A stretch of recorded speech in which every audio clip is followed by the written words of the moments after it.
Your pandering act needs to sent out in the pasture in 2024.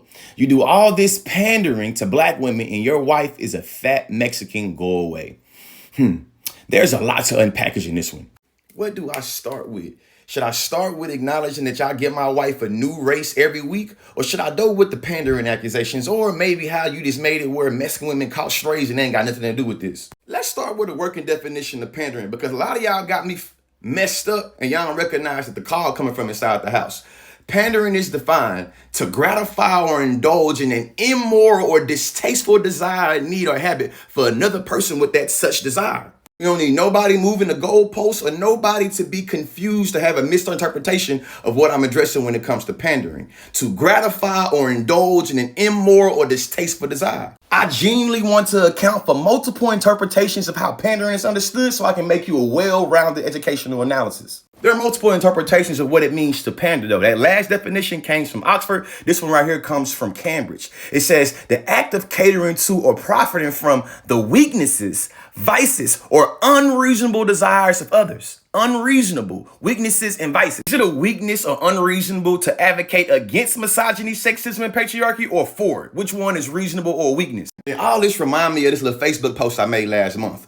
Accusations of pandering against men who advocate for women's rights can illustrate the transactional nature of how some individuals value women. In these situations, the focus may shift from genuine support to allyship to perceived self-interest and ulterior motives. And then this next paragraph is an actual illustration of y'all perception.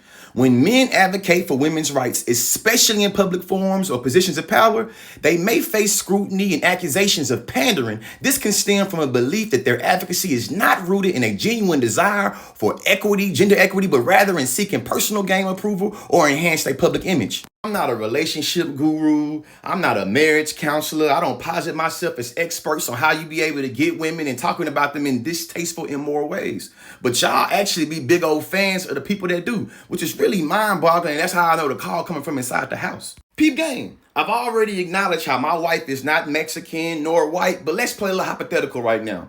I will argue that it is immoral and distasteful to believe that if a person inside of our community was not married to somebody inside of our community, this means they can't have advocacy or relationships or concern or care about what happens inside of the community. That's immoral and distasteful. But what about believing in Carly Russell? What about believing in Brick Lady? That was obviously distasteful, and you believed them. That was pandering and simping. Gratifying or indulging in an immoral or distasteful desire is trivializing how you believe black women or how you are critical about protecting black women because you believe these two black women lied.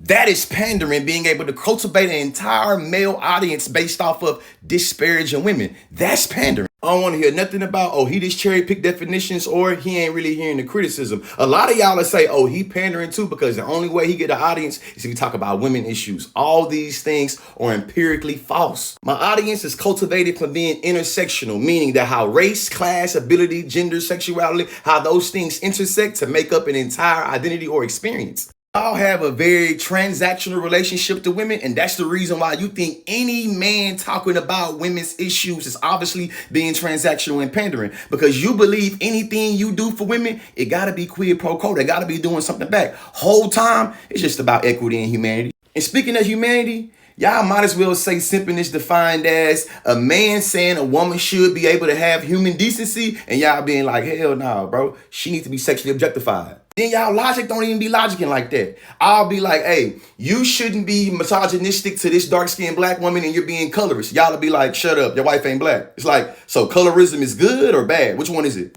I'll be like, fat phobia is bad, and the way that y'all disparage certain body types has a disproportionate impact on women in our community. Y'all will be like, shut up consciously, your wife ain't from the community. Whole time my wife is from the community, you see what I'm saying? But it's not responsive though, you know what I'm saying? 'Cause it's like, okay, so fat phobia good? Then the logic don't be logicking at all. When I talk about the LGBT community, you say I'm down low and I'm really in the closet. When I talk about women's issues, you say I'm just trying to get some.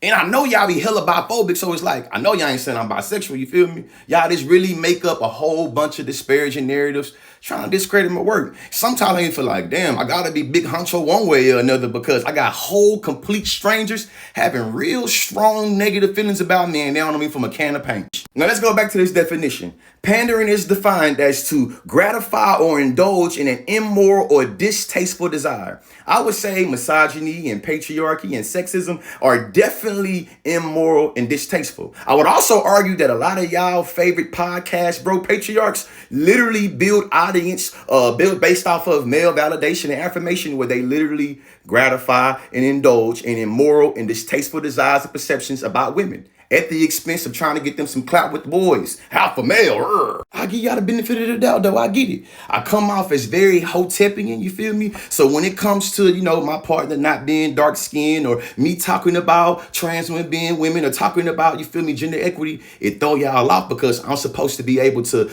adhere to all of the old school patriarchal pan-Africanist hotepian ideas of domination and power. On my grandpa's grave, I know I'm an acquired taste. That means I know I ain't for everybody. My motto is education is elevation. And with saying that, hey, just because you don't like me, I hope it don't transfer to how you don't like education. You feel me? Whether I was a professor at the University of Oklahoma or I was teaching 9th and 10th grade English students in 9th and 10th grade, I acknowledge that there were multiple teachers that had different teaching methods and there were different students that had different learning styles. With that being said, hey, listen, I might not be the educator for you. And that's fine. You feel me?